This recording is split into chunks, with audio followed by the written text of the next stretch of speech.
Thank you to the many local businesses that support Border Radio and help make the music possible.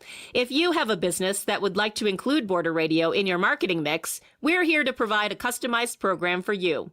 Call us at 877-838-5292 or visit borderradioaz.org for more information. What's up, Yuma? I'm Johnny. And I'm Ronnie. And on today's program, we are joined by Tori from Amberley's Place. A lot of people are familiar with the organization. They've heard the name. And isn't it like a thrift shop? Well, they do have a thrift shop as well, but they're there for women, people in need. They're a place that gets you in touch with law enforcement and stuff if you need it. We're going to find out a little bit more and explain and get into depth with Tori. So stay with us for What's Up Yuma Radio, beginning right now on KOFA 94.7 FM Border Radio. And streaming right now online through the KAWC YouTube and Border Radio Facebook pages. And send us an email to whatsupyumaradio@kawc.org. What's Up Yuma with Johnny Porter is sponsored by Yuma Electric Service, LLC, serving the Yuma area for more than 25 years. YumaElectricServiceLLC.com. Chili from Philly. Nick Papa Giorgio from Yuma. What's up, Yuma? Welcome back to another episode of the What's Up Yuma radio show. I'm Johnny. And I'm Ronnie. And on today's program, we are joined by the executive director of Amberley's Place. You've probably heard about it. We're going to dive into a little bit about what they do and the problems they help solve for our community. But before that, we're going to get to know her a little bit. And I'm talking about Tori Bourguignon. Bourguignon. Did I get it right? Did I do it? I try to put it phonetically on my notes here. So that's the key to life. Good thing. Yeah, you do. That's smart. Yeah, well, that would be smart if all the English people would just do that, right? The English people, whatever they are, people that teach English. They say just phonetically, right? They're like that hooked on phonics. Yeah. Right? Weren't we supposed to be hooked on phonics, Tori? Yeah, and that's phonetic you anyway. Are, Johnny. Anyway, You're hooked on okay. it. She's like, I'm not an English professor. She's like, why are we talking about why are we talking about English? No, we are going to talk about Tori. We're going to find out a little bit more about you and how you ended your up at the Amberley's Place and as the executive director. But first, you're a Yuma girl, huh? I am, born and raised, 5th generation. Wow. Fifth? Oh, so that's old school Yuma. Indeed. Yeah, and with that, you also said, you know what, I'm so Yuma, I'm going to go to Yuma High. Yeah, no, there was no other option. No other option? To go to Yuma High because of where my parents owned Fisher's Landing out at Martinez Lake.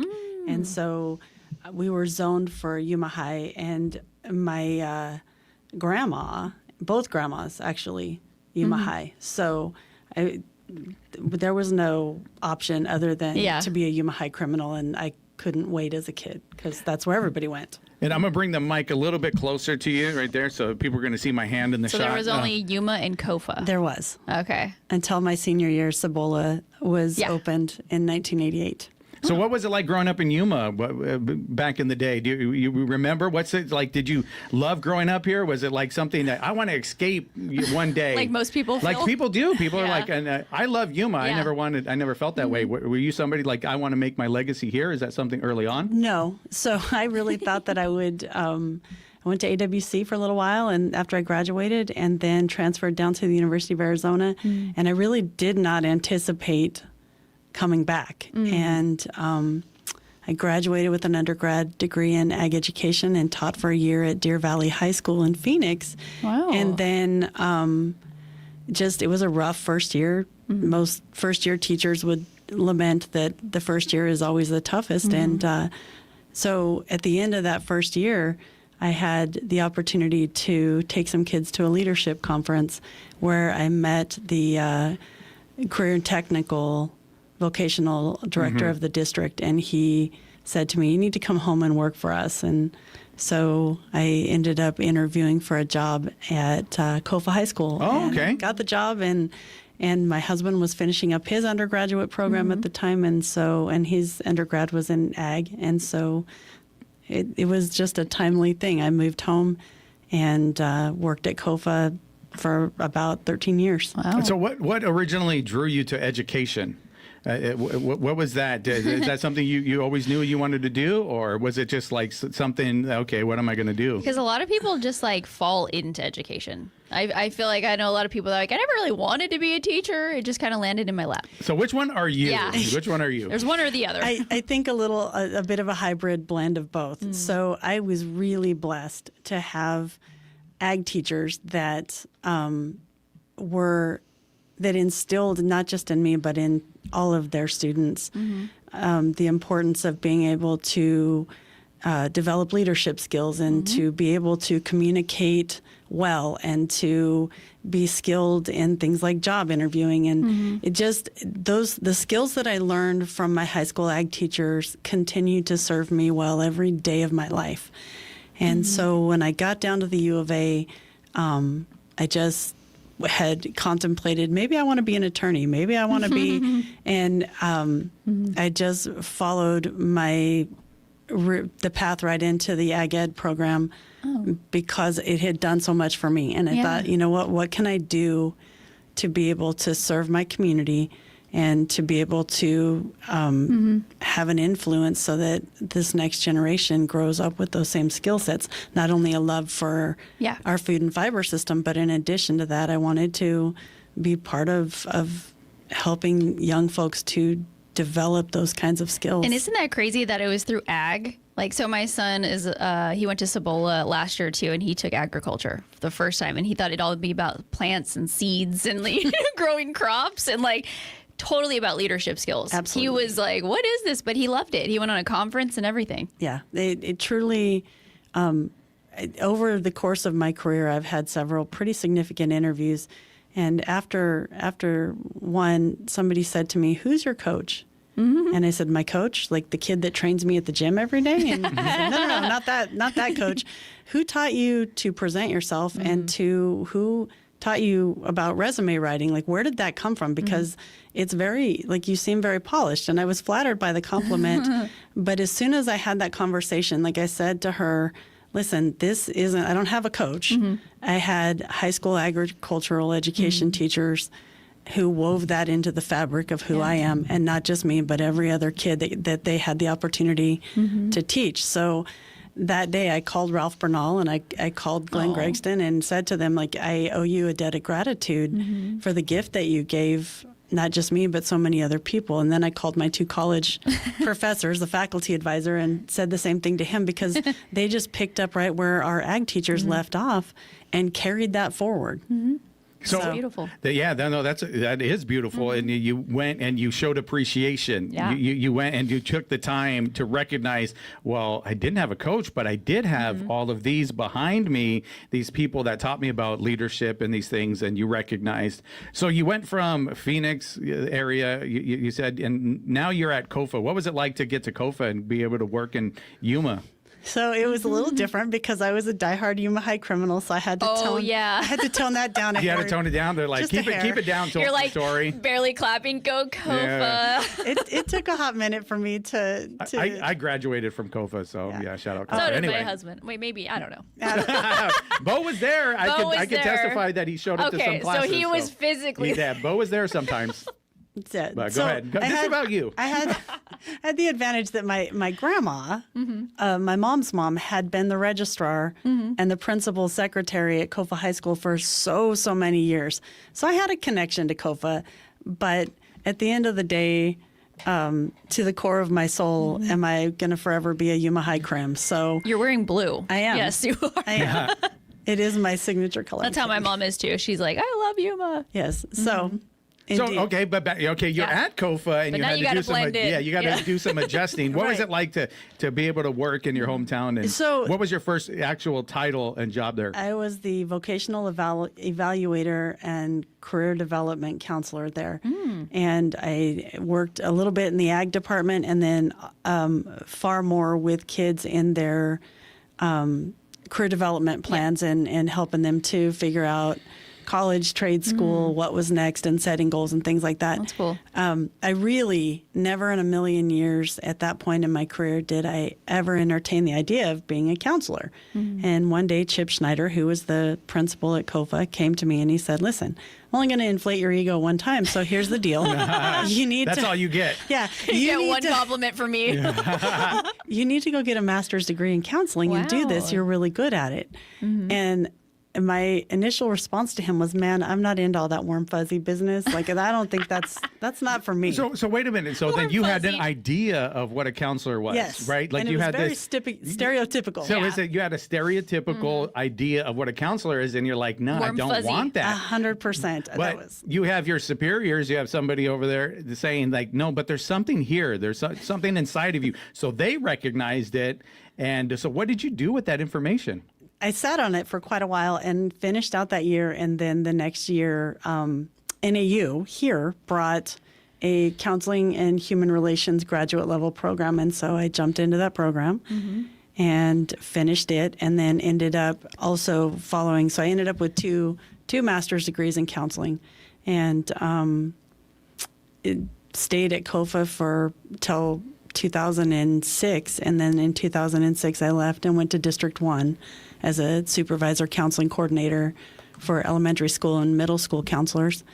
And the further away from kids I got, the more bored I became. And so in 2007, and probably the year prior to that, Diane Umphris I had had both of her sons as high school students. And so she said to me, like, come to work at Amberley's place. And I just said, I can't leave the safe, predictable confines of the public school system to go to work for a tiny little nonprofit.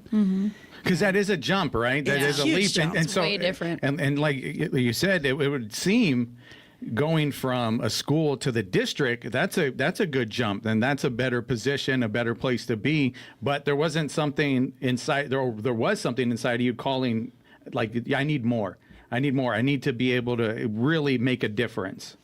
So prior to leaving COFA, I had the opportunity to get a ton of training in working with kids in the aftermath of trauma. And so I got a lot of experience in that. And part of what I did at District 1 was coordinate school crisis response stuff through the Safe Schools program. So I had some touchstone for that work. And then Diane was saying to me, come to work for us. Like, we need to do this. And so July 1st of 2007, I just took this flying leap of faith and went to work at Amberley's place as the crisis response coordinator. And I had no idea just how much. Well, can you share a little bit about the trauma you talk to students about? Well, I mean, anytime that we would have,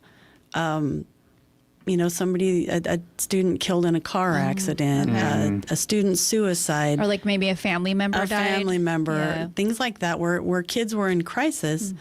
We realized all those years ago that we needed to find some tools, programs, some things that we could do to help students to recover Yeah.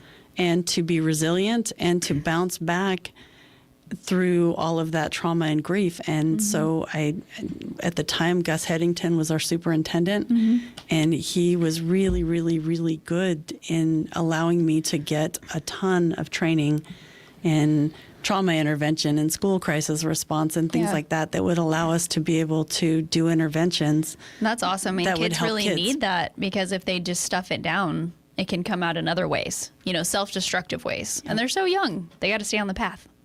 All those years ago, we built an entire countywide school crisis response team under the premise that what happens in our community affects our schools, and what happens in our schools affects our community. Yeah. So we had folks from our fire department CISM team. We had mental health professionals, Wow. school nurses, school counselors. It was a whole team of people that could respond to a school in the aftermath of an incident and do what we could do to help to stabilize that crisis and work with kids. And you brought up the word resilience. You yourself dealing with all these, you have to be resilient as well, right? Are you a pretty resilient person, or is that something you found out and discovered as you continued to go down this road? Expecting that you could immerse yourself in the trauma and the loss and the grief that comes with the work that we do day in and day out is, as Noemi Rimmen in her kitchen table wisdom book so eloquently put, like it's like expecting to walk through water and not get wet. Yeah. Right.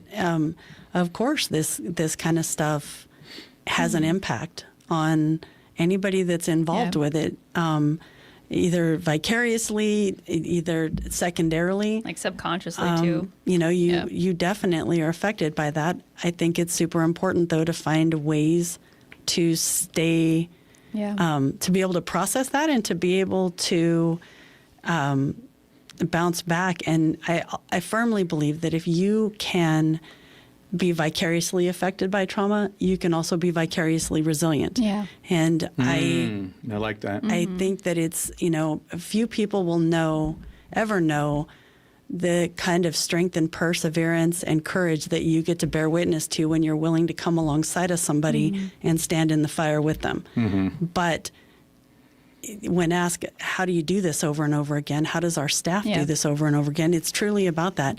When you stand in that fire with somebody who's in their darkest moment, you have the opportunity in that sacred space to bear witness to an amazing amount of strength and courage and perseverance that you're never otherwise privileged to bear witness It's a special to. moment. Yeah. And I absolutely, even in the worst of circumstances, draw strength from that.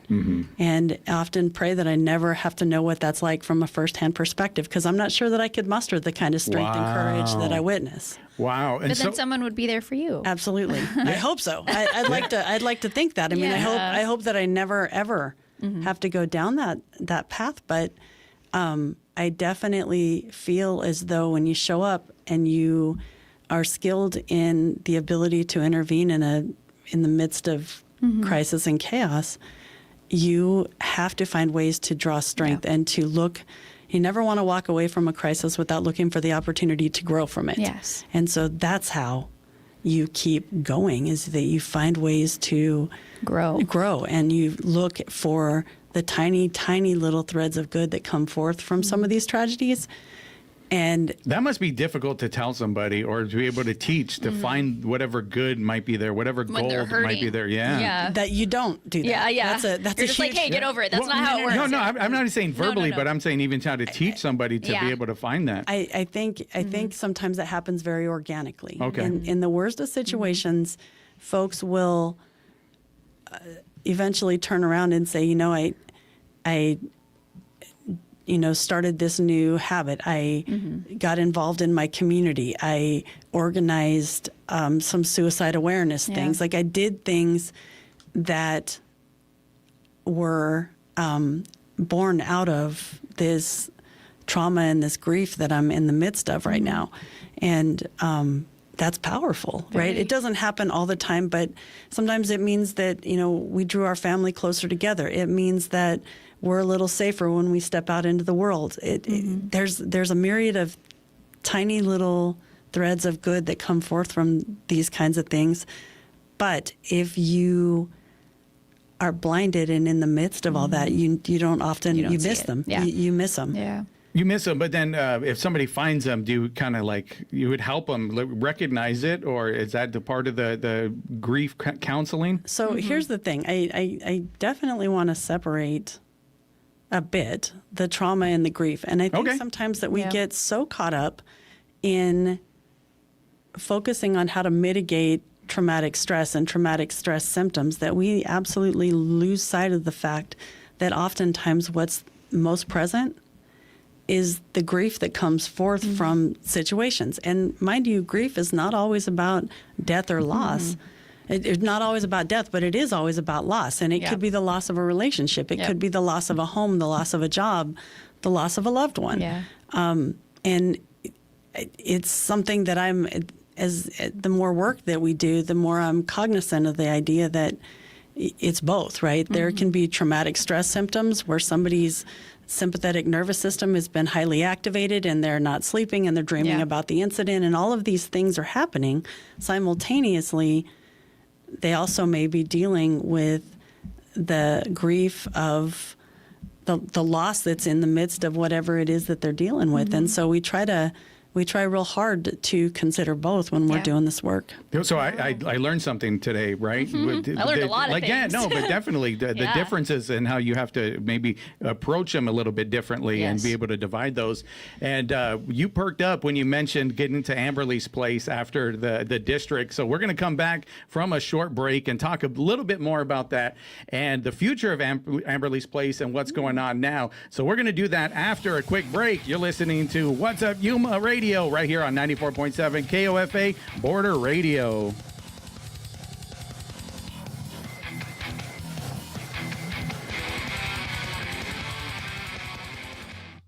What's Up Yuma is sponsored by Yuma Electric Service, LLC, serving the Yuma area for more than 25 years. Specializing in residential and commercial wiring, services also include EV charging unit installs and solar-ready service panel upgrades. Information and consultation appointments at yumaelectricservicellc.com.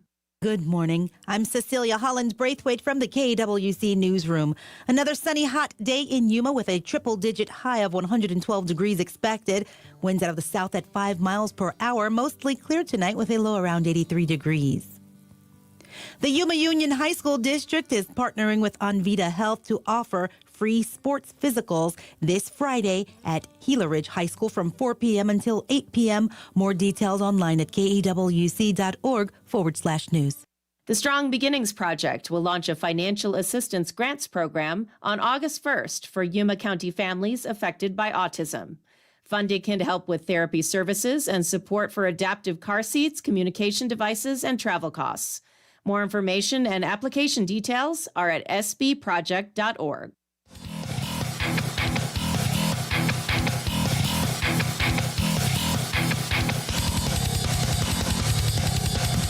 What's up, Yuma? Welcome back to the What's Up Yuma radio show. We are here with Tori Bourguignon. We're talking about Amberley's Place, resiliency, and more. And like I said before we went to break, your eyes lit up when you talked about getting to Amberley's Place because you got to interact with people again.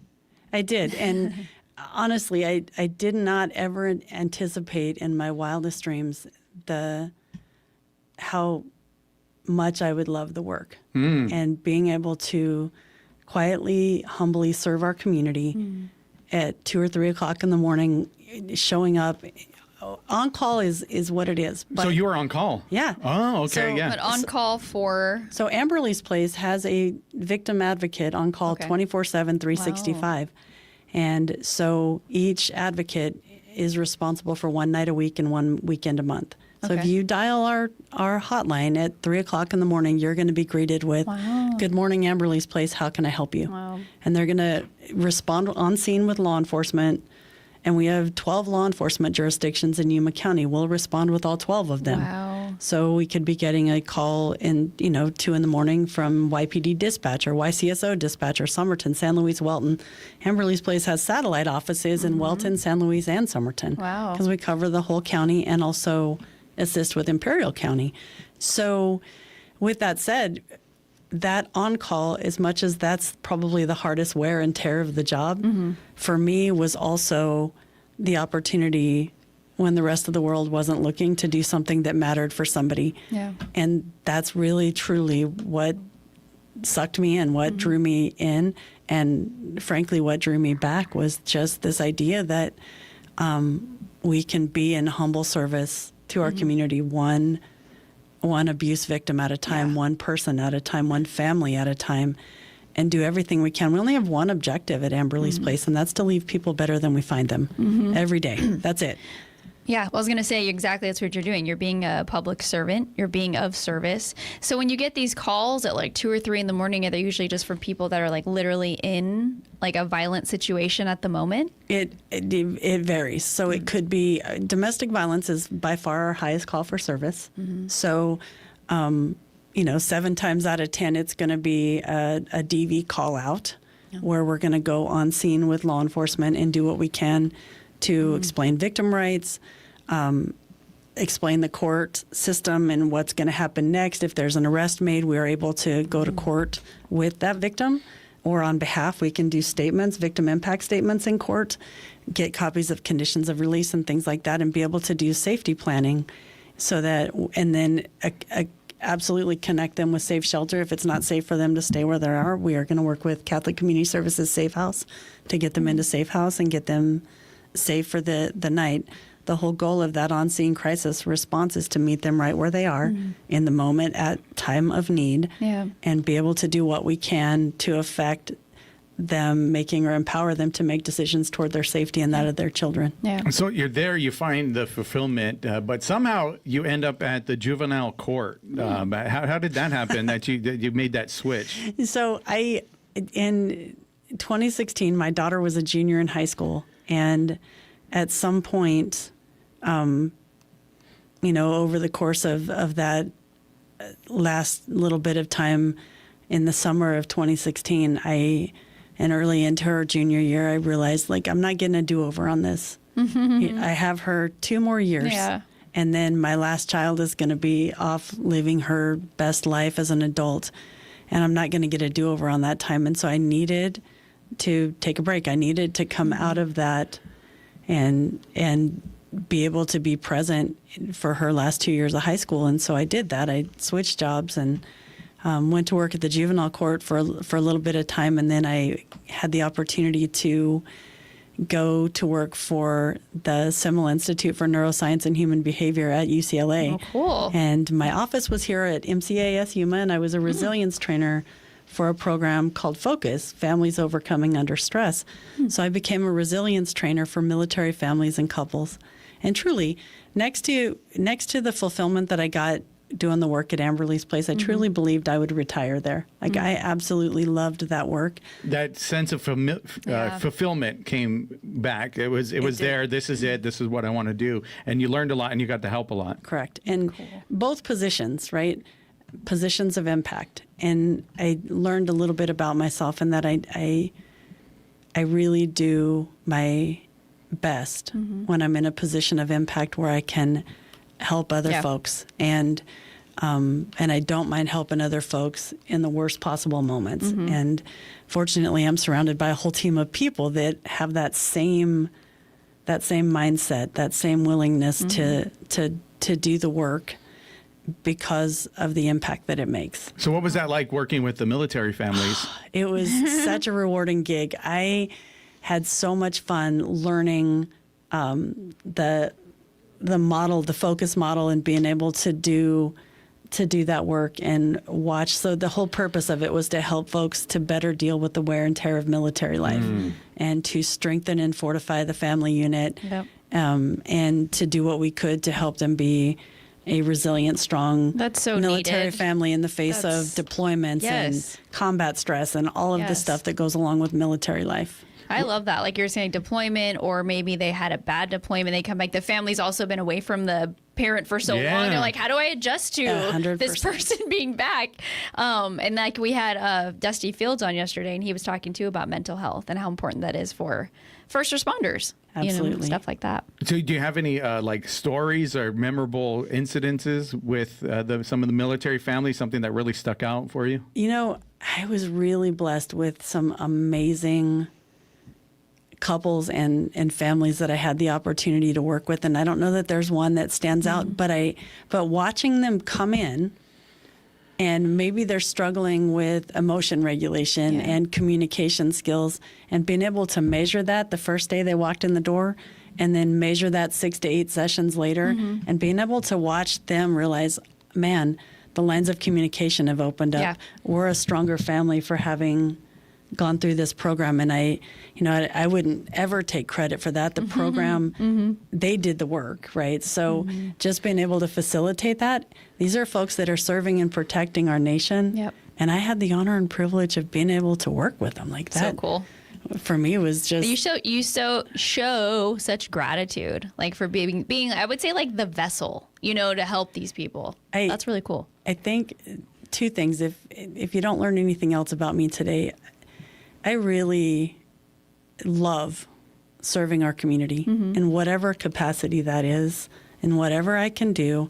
Honestly, when my time is up and I'm done here, I hope that somebody will stand at my funeral one day and say she loved her family more than life itself, and she selflessly served our community to the best of her ability all the days of her adult life.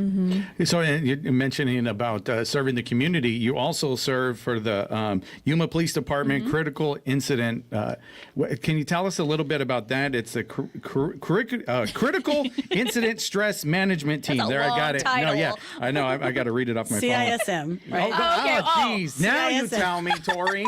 Now you okay? She's all, let me help you. Yeah, CISM. You can, if you want to briefly go into with that, because again, Absolutely. that service. So, part of the love that I have for this work is being able to work alongside the people that serve and protect our community as well as our nation and our military folks. And so our law enforcement and fire service personnel, they get exposed to hundreds upon hundreds of traumatic incidents and critical incidents over the course of their careers. The average human being might encounter 5, 6, 7 traumatic events over the course of a lifetime. And our officers and our firefighters, they're exposed to those kinds of events Like weekly, daily. if not daily. Yeah, exactly. Daily. And so CISM, Critical Incident Stress Management, is a program designed to, again, build resilience and to restore normal function as quickly as we possibly can in the aftermath of a critical incident. And, so there's, under the CISM umbrella are many tools. I serve as the team counselor for the Yuma Police Department's Critical Incident Stress Management team, but I also work with any of our public safety personnel. I get calls from all kinds of folks, and I truly, for me, that's to be trusted in that tight circle, and within their culture is sacred to me, and I hold that very near and dear to me. Whatever I can do to help them to be strong and resilient and to be healthy at the end of their 25-year career or 30-year career, whatever it is, let me do whatever I can to help with that, because we always need people to serve and protect our community. Is that how Officer Fell? He came in before. He greeted you. Came to say hi. Our famous. Actually, they were Officer Fell. neighbors. Oh, you were neighbors? That's how it was? Okay. Officer Fell was the school resource officer Yeah. at Kofa High School when I was a high school counselor there. So he and I were friends, but he also lived directly across the street from us when my kids were growing up. So we, goodness. Everybody loves Officer Fell. Oh, yeah, absolutely. Absolutely. And it was reading your bio. Do you still teach? So I haven't since I went back as the director of Amberley's Place. However, I do. There is some talk that I may be able to teach a semester course for NAU at some point in the new mental health and counseling graduate level program. So that may come to fruition. I don't want to commit to that because this job keeps me incredibly busy.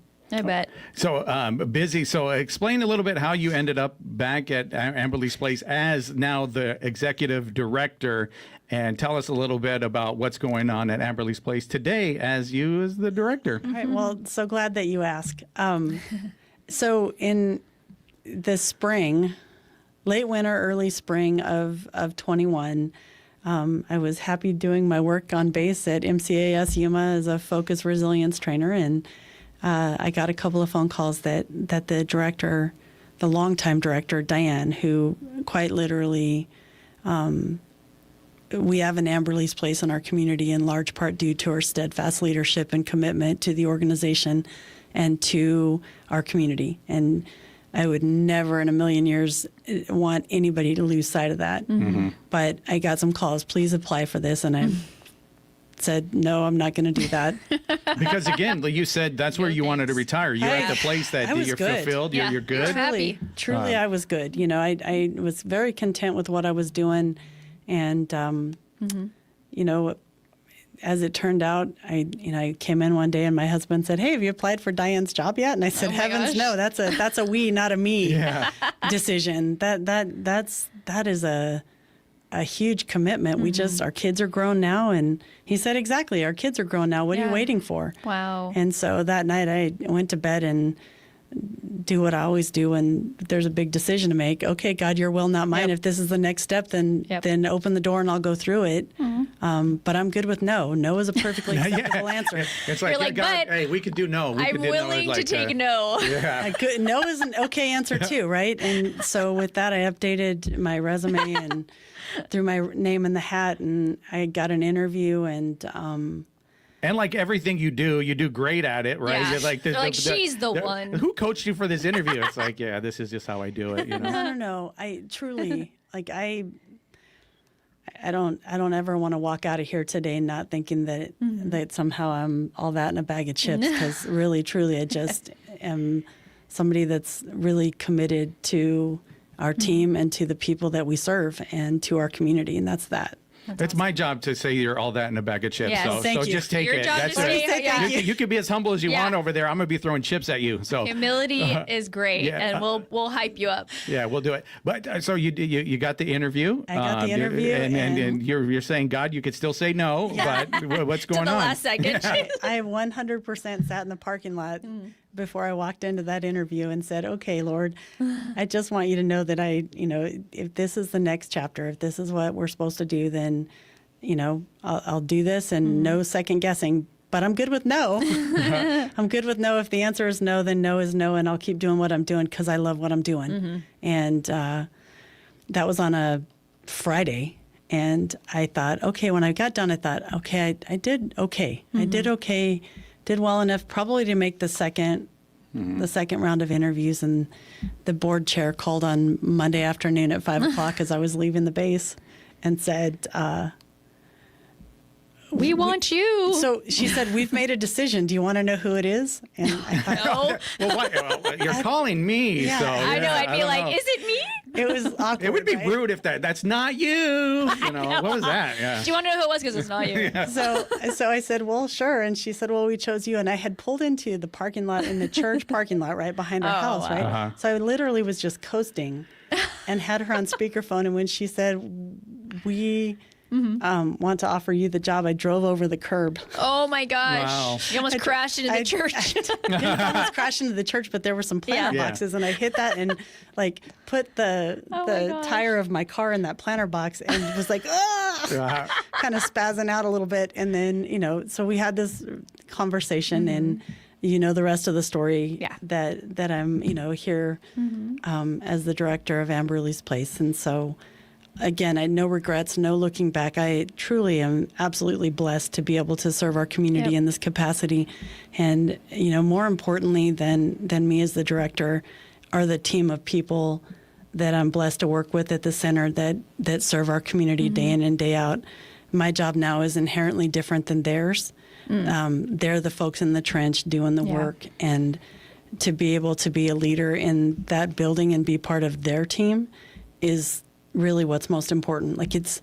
I can't even tell you what a blessed boss I am, right? That's it. Yeah, no, I get it. You have to have a good team. And I got to give a shout out. I have a great team here. So having a welcome. great team, seriously, everybody here, it's great. So having that great team. So what's new since you've taken over Amberley's Place, and what events do you have coming up? I know there's always the Paradise one that you guys do. Week in Paradise, yeah. Oh. So explain a little bit about that. We got about 3 more minutes left. So Perfect. So the first thing I want to talk about before we get to Week in Paradise is our pathway to healing. And so I will leave this with you, but our pathway to healing, we're looking to do a brick paver entryway to the front of the center. Right now it's asphalt and it's a little bit cracked.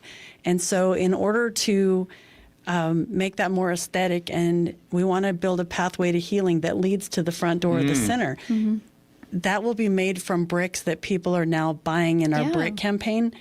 And we engrave those bricks with whatever name that folks want, and then those will become a permanent part. Wow. So the very first thing that a victim will see when they walk in the door is this entire community that Of supports. healing. that supports their That pathway supports- to yes, that that supports their supports their pathway. Such a to good healing. idea. Yeah. Yeah. So we're super excited about that. We have sold a little over 200 bricks now, and nice. so we're looking to sell about 600 more to be able to affect that. They're going well, Okay. but if you're interested in buying a brick, reach out to Kayla or I, and we would be happy Cool. to get you connected either by way of business or your family. It's a great way to honor that. Amberley's Place serves about 3,000 primary and secondary victims a year. Oh, wow. We work with victims of domestic violence and sexual assault, elder abuse, Wow.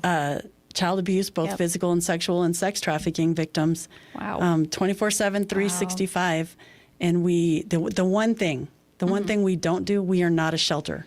Oh, see, Yeah. and everybody thinks that. Yep. We Yeah, are people not think a it, and shelter. they- yeah. We're not a shelter. The center itself houses the forensic interview and the forensic Okay. medical rooms Got it. for those kinds of investigations.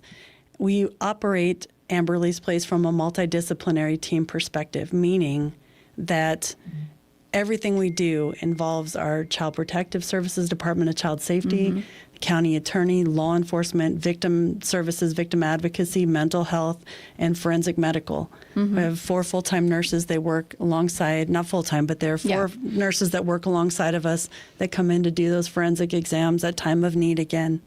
So, do you want to go into a little bit about the Week in Paradise, which is the biggest event, the Yeah. one that's kind of So most the known? The What Week is in it? Paradise we put off a little bit this year. We had some personnel changes, and so Okay. we put that off. Normally that would happen at the beginning of June. We're going to kick that off in October, Okay. mid to late October, and do the drawing at a Christmas event that we're going to host. okay. And there's more to come on that soon. So it's like a vacation? So Week in Paradise is a raffle for 10 different travel packages, Wow. right? Grand prize being a trip to Hawaii. I need that. And so those tickets will go on sale mid to late October. Okay. And we'll do that drawing at the beginning of December. And is it because October is Domestic Violence Awareness Month? Yeah, so it is a busy month for us, but it's also a good time to raise awareness about domestic violence, which is our highest call Yeah. for service. I bet. So, what do you get when you get the Week in Paradise? What week? Like, So could it's- Any for week you somebody that's want? well, I'm saying Yeah. somebody So that's not 10, familiar. There's 10 travel packages, right? The grand prize is a Cool. week in Hawaii.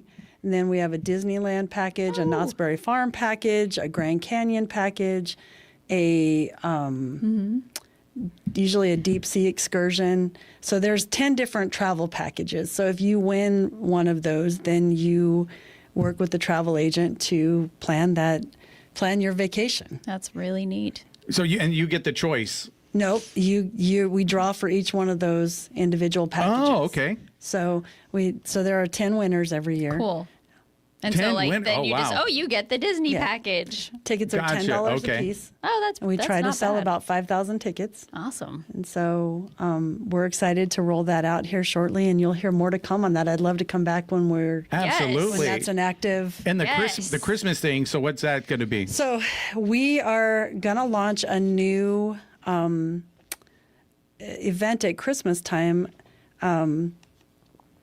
and more to come on that later. I don't want to Okay, get into okay, that that's yet, fine. 'cause the details are not finalized. Teaser. Gotcha. Okay. So, It's a but tease. as soon as the details are finalized, we will Okay. get that information to you. We're sounds gonna great. end this with a cliffhanger then. Yes. I like to do that, so it's like To be leave everybody continued, to be dot, dot, dot. continued. We're gonna leave Continued. everybody in suspense. Well, thank you so much for coming Yay, in, thank you, Tori. I Tori. appreciate Thank it. you for having us. Everything you're doing for the community it's and amazing. learning a lot about you and Yep. the resiliency that you have and that you bring to the community Yeah. and share with everyone. So I really appreciate it. And Yeah. we will have you back because we're going to get down to the bottom of what's going on for Christmas. All right. Yes. There we go. Thanks so All right, much. thank you. And with that, we are going to take a short break. We'll be back. You're listening to What's Up Yuma Radio right here on 94.7 KOFA Border Radio.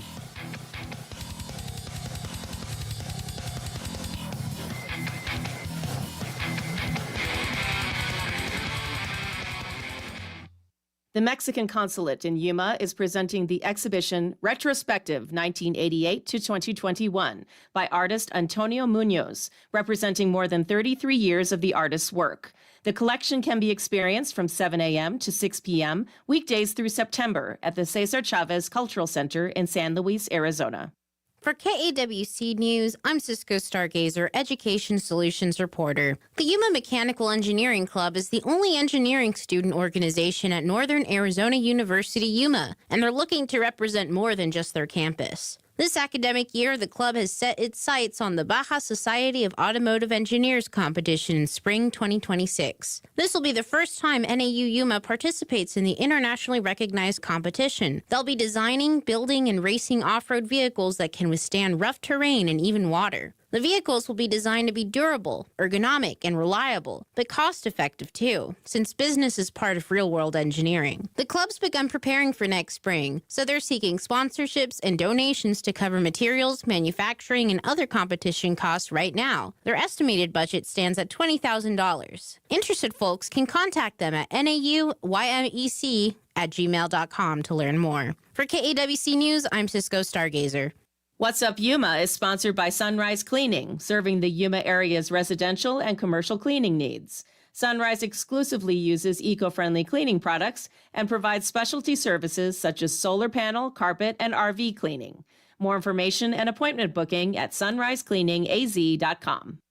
This is folk singer Michael Jonathan. Join us on Wood Songs this week as we celebrate the music of the front porch. This week, bluegrass and psycho roots band from Wyoming. Yes, I said psycho roots. The Kitchen Dwellers, and from Chattanooga, Tennessee, Tenny Rain, plus an amazing Wood Songs kid. All of this and more on this week's broadcast of the Wood Songs Old Time Radio Hour. This evening at 7 p.m. on KOFA Border Radio 94.7 FM. Love Your School Arizona, a nonprofit dedicated to helping families navigate empowerment scholarship accounts, special education, and school options, will host an informational event at 10 on August 7th at Yuma's Heritage Library. Kids are welcome and coffee and pastries will be provided. More on Love Your School Arizona's Facebook page.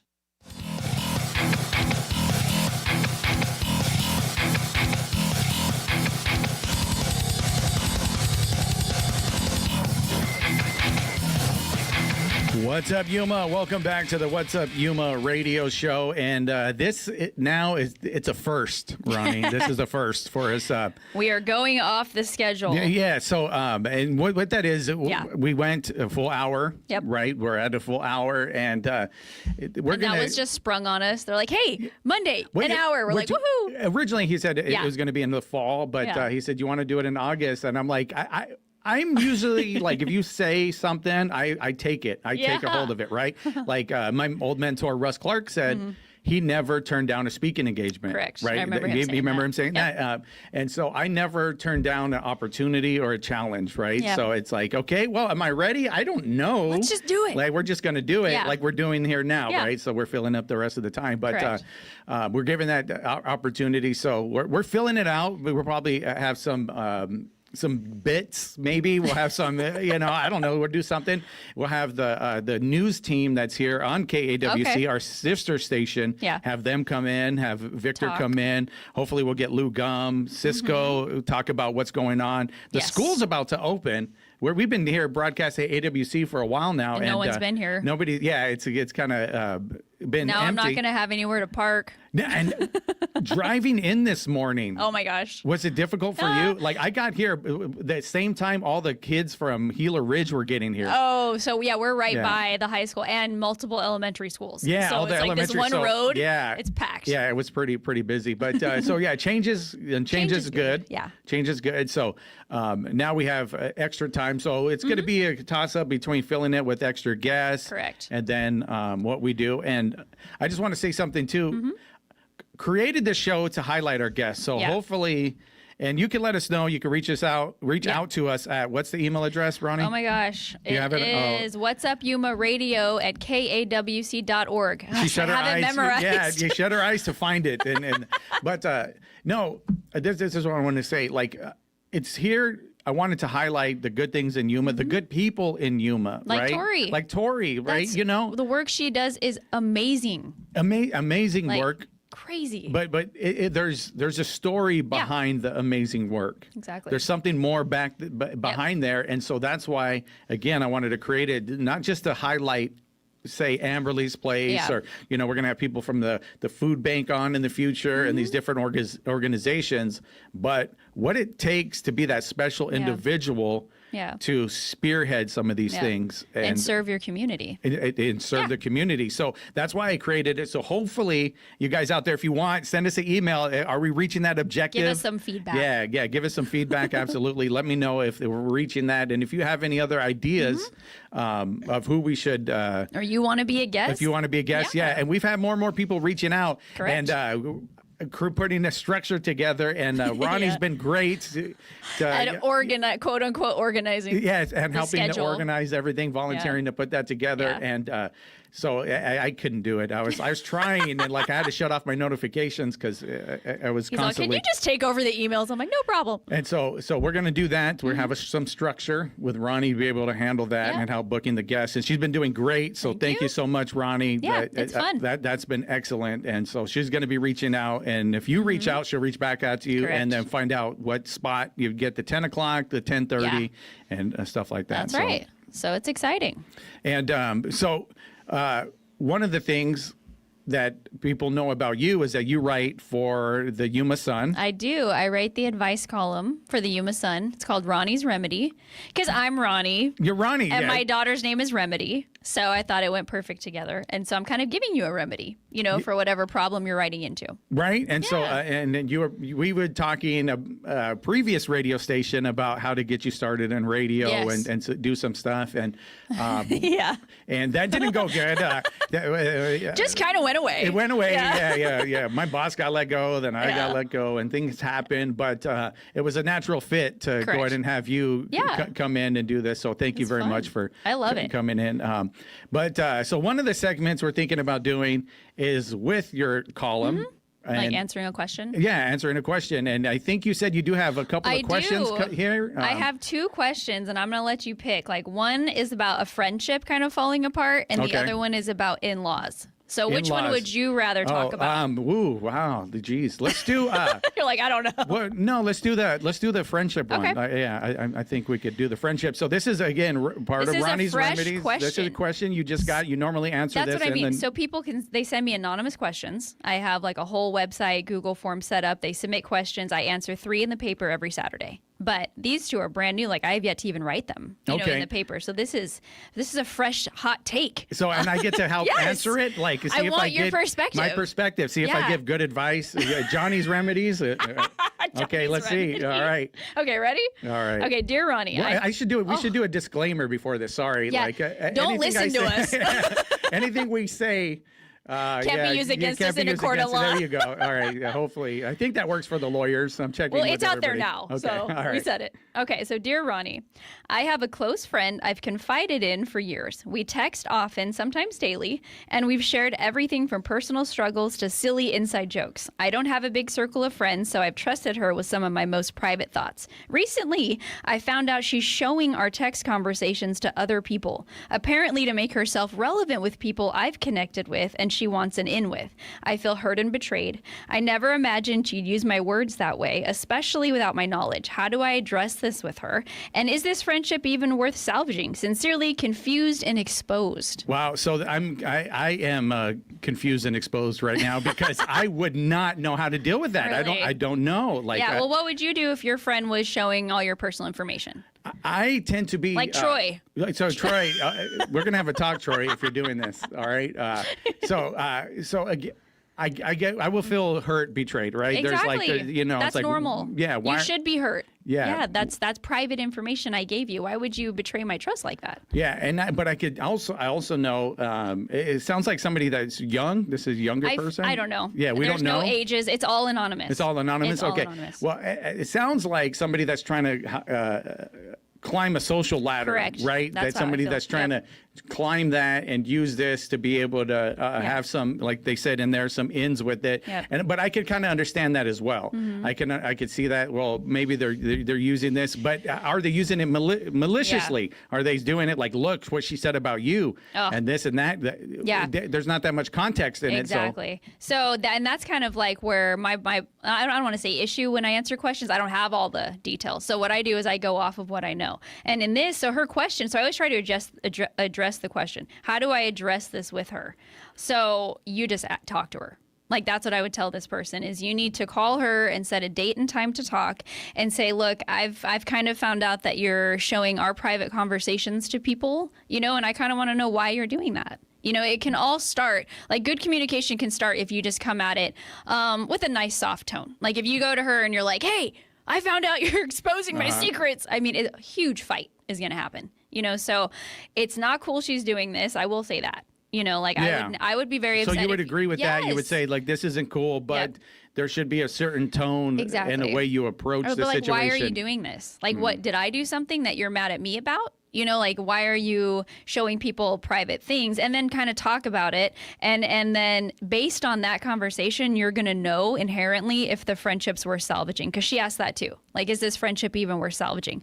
I mean, in my gut, I'd say probably not. Because if this is how she treats her friends, why do you want to be friends with her?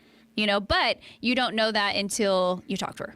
No, and you, like you said, you don't have the full context of all Exactly. these things, so you get a question, and you have to approach it a certain way because you don't want to escalate the situation, No. and it's sometimes difficult for people to approach it with a certain tone. Is that correct? You kind of like give them advice on how to do that? But I suggest you don't do anything until you can come at it from a place of calm. Don't ever start a conversation when you're mad. Like, really, really, really sit back and say, okay, give it space. If you don't talk to her for a month or two, let the time pass. Let it pass. Like, nothing needs to be done right away. So stop, pray on it if you pray, think about it, sleep on it. And when you're ready to really have like an open conversation with somebody, then go to them and say, I really need to talk to you because something's been bothering me. Why have you been doing this? I found this out. I'm willing to hear you out, and maybe let's come to a conclusion about it. Yeah, well, again, good advice, Ronnie. Because definitely. Because Do you need advice? Here's the thing: people don't know how much they escalate a situation just by tone and facial features and the way they kind of respond to it, right? Yeah. So if they go in with body language. Oh, yes. I've learned how to react and not react with my own husband. Like, he can do things that just, I'm like, oh, why'd you do that? Why did you look at me like? He's like, what are you talking about? So like the way you look at people, eye contact, even the way you maybe roll your eyes, like things like that can really set somebody off. Yeah, so then you would have to approach it again in a certain way because I've learned that I've learned now to give people the benefit of the doubt. Right? That's a learned behavior. Yes. Yeah. Yeah. And that comes from probably learning to trust too. But people are human. They're just going to be human. That's what I've learned. They're going to be people. And like my husband says, people are just going to people. And so it just makes me laugh when he says that because that's what they do. So if I expect you to never, ever hurt my feelings, that's probably never going to happen. My expectations of you are off the charts then. If I expect you to be perfect. No such thing. So you're talking about expectations now and then how it's approached? Yeah. And my biggest thing is I don't expect anything of anybody. Like, they're going to act how they act. But I'm going to do my best to treat people with kindness and love. And then you see what you get back. Well, and then, you see what you get back. Exactly. And again, so when I learned not to escalate situations with maybe my emotion, right? Don't bring anything to it. My old mentor would say, don't give it any sauce. Don't bring any sauce because you throw something in the mix and you give it some sauce and then it's like... then it's like, well, become something where maybe there wasn't anything there, That's right? There could have been just a misunderstanding. Yeah. Or it could have been that never happened. Yeah. Oh, That that's was a big one. Yeah. Yes. Like that, it's imagined up in your head. well, imagine in their head, or maybe even in this situation, that was somebody that's saying, hey, they're doing this and they never did it. Yeah. But that person is trying to climb a social ladder and get in good with you. Gossip will never get you anywhere, man. Yeah. It's so bad to gossip. So, but that's what I'm saying with this girl or guy. I don't even know. So It's a girl. No, okay. Am I Oh, you're going to get hate for that. No. Now we're getting emails. I have found men to be just as catty, okay? I really have. Right. Especially all these MMA guys. We had lots of drama behind the scenes. I was like, wow, the UFC does fight like girls. Okay. But they hit a lot harder. So I'm just saying with this girl or guy, like we said. You said girl in the beginning, so you kind of think it is. But anyway, I feel like I'm it is a girl. I'm going to move on. I do. We're non-gender biased. Yeah. We're just so. Okay, go ahead. This is what I would say, and like we had said, just sit on it for a little while. You're obviously still very hurt, so you're not ready to talk about it yet. So sit on it, and then when you're ready to hear what this person has to say and have a calm conversation, just address it. You have to be honest. Honesty goes all the way. just go and say, I really want to know why this is happening. I heard this happened. I saw this happen. Can you explain? And I really want to try to work this out. And then just go from there. Just really go from there. We don't have time to answer, but what was the other question? Just real quick. The other one is about in-laws and how like a sister-in-law is keeping this person's like nieces and nephews away from them, and she doesn't know why. Oh, wow. Yeah. Really? Maybe we can do that next time. Yeah, no, I hate that person now. I don't like them anyway. So that's it. That was my answer. That's why I'm the relationship You're the coach. Like, yeah, no, that's horrible. It is. That's just mean. I get these questions. I'm like, this is nuts. Like, but these are like legit issues people have. You know? So. Yeah, so there it is, a little bit of Ronnie's remedies, and we'll see what's going to happen in the future with the show as we put things together. But we do have some guests filled out for this week. Oh, yes. So that's good. And if you have any ideas for bits or whatever you want us to do, or like something, you want to hear us talk about something, something we need to cover here in Yuma, that'd be great as well as we continue to grow. And growing is cool. Like we're an hour now. Like we're a half an hour, and here we are. We weren't thinking about that for a while. No. So thank you guys for all the support, and it's continuing to grow. We really, really appreciate each and every one of you. We do. And with that, I've got to get my paper ready over here because. Oh no, we have so many now. We have so many now. Everybody that's watching gets to see papers flying. All right, What's Up Yuma Radio is a production of KAWC Colorado River Public Media. We broadcast from the studios in the Matador Activity Center at Arizona Western College in Yuma. We want to thank our engineer, Talon Gonzalez, along with Anthony Arnales, Juan Garcia, and Dave Reed. Next time we'll get Talon involved. Yeah, that'd be great. We need to. Okay, fix his Talon. mic. You can find out more about KAWC at kawc.org, on Facebook at KAWC Radio, and on the KAWC app. And stay tuned following our program for KOFA Midday Music. And on our next program, Justin Patnay from Desert Elite Basketball and Gladys from the Arizona Western College Foundation. Woohoo! You can listen to the podcast version of our program and check out past episodes at kawc.org/podcast/What's Up Yuma Radio, and email us at whatsupyumaradio@kawc.org. All right. See you guys tomorrow. Bye. What's Up Yuma with Johnny Porter is sponsored by Yuma Electric Service, LLC, serving the Yuma area for more than 25 years. YumaElectricServiceLLC.com.